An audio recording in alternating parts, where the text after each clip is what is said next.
Breaking news out of Asia tonight has sent shockwaves across the global fast food industry. McDonald's, the iconic American brand that has dominated menus from New York to New Delhi, just took one of the hardest hits in its history. India and China, two of the world's largest and fastest-growing consumer markets, have announced massive 300% tariffs on all U.S. fast food imports, with McDonald's at the center of the storm. Industry experts are calling it nothing short of a financial earthquake for the Golden Arches and the entire American fast food empire abroad. For decades, McDonald's has been more than just a burger chain. It's been a symbol of American globalization, a brand that turned French fries and Big Macs into cultural icons worldwide.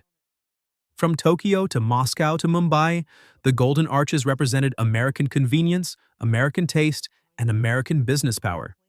But now, the brand that once prided itself on being everywhere faces the harsh reality of being shut out from two markets holding nearly 3 billion potential customers combined. This story didn't start overnight. The warning signs have been building for months. Tensions between Washington, Beijing, and New Delhi have been rising as trade wars escalated, technology restrictions tightened, and economic nationalism grew stronger on both sides. The United States placed export controls on semiconductors to China, raised tariffs on steel and electronics from Asia, and even banned certain Chinese tech companies from operating freely in the U.S. In response, China began hitting back, first targeting American agriculture, then luxury goods, and now, in a stunning twist, fast food. India, traditionally a U.S. partner, recently moved closer to China on economic policy. Analysts say the tipping point came when U.S. lawmakers criticized India's trade subsidies and threatened penalties on its pharmaceutical exports. What followed was a rare India-China economic alignment, a coordinated tariff strike aimed squarely at one of America's most visible global brands, McDonald's. The announcement came earlier today during a joint press briefing in Beijing. Officials from both countries delivered the same blunt message. If the United States wants a trade war, it will pay the price, even on its own dinner table. The new tariff, effective immediately, triples the cost of importing American fast food ingredients, packaging materials, and even branding supplies into India and China. The reaction was instant and brutal. Within hours of the announcement, McDonald's stock price tumbled 12% on Wall Street before trading was briefly halted to prevent a complete freefall. Franchise owners across Asia went into panic mode, warning of massive layoffs, store closures, and skyrocketing menu prices that could drive customers away. In Shanghai, customers lined up outside McDonald's outlets fearing prices could double overnight. In Mumbai, protests erupted as workers demanded government intervention to protect jobs. U.S. politicians, meanwhile, expressed outrage. Several senators called it an economic ambush, demanding President Biden retaliate with sanctions on Asian imports. White House sources revealed emergency trade talks were being scheduled, but insiders admit options are limited. The reality is simple. McDonald's relies heavily on India and China, not just for revenue, but for global growth. Losing these markets, or even operating under triple tariffs, could slash billions from its annual profits. And it's not just McDonald's feeling the heat. KFC, Starbucks, Burger King, and other American chains now face the same tariff wall, though McDonald's, as the market leader, stands to lose the most. Trade analysts warn this could mark the beginning of a full-scale economic food fight, one where American fast food becomes the first casualty of a much bigger U.S.-Asia showdown. As the dust settled from the initial shock, the political fallout escalated quickly on all sides. In Washington, the Biden administration faced fierce criticism from lawmakers who accused the White House of losing control of U.S. trade policy. Republican senators called the 300% tariffs a humiliating defeat, claiming it exposed America's vulnerability in global markets. Democrats, on the other hand, demanded emergency negotiations to prevent what some are already calling the fast food Cold War.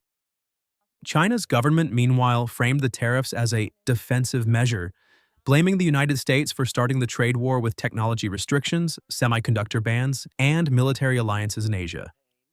State media in Beijing aired segment after segment portraying the U.S. as a declining power, unable to protect even its most famous brands. India's role shocked many observers. For decades, India maintained close economic ties with Washington. But New Delhi now insists the tariffs are about economic sovereignty, not choosing sides. One Indian minister bluntly told reporters, "If America can raise tariffs on steel and medicine, we can raise tariffs on burgers." This is reciprocity. The economic damage became clear within 24 hours.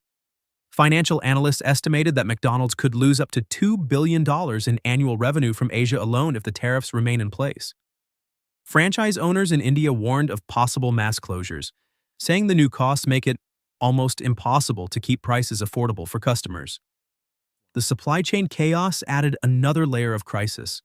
McDonald's sources everything from potatoes to packaging materials from global suppliers. With tariffs tripling costs, entire shipping contracts are now being renegotiated. Some suppliers even suspended deliveries, fearing they might not get paid if sales collapse. Global markets reacted violently.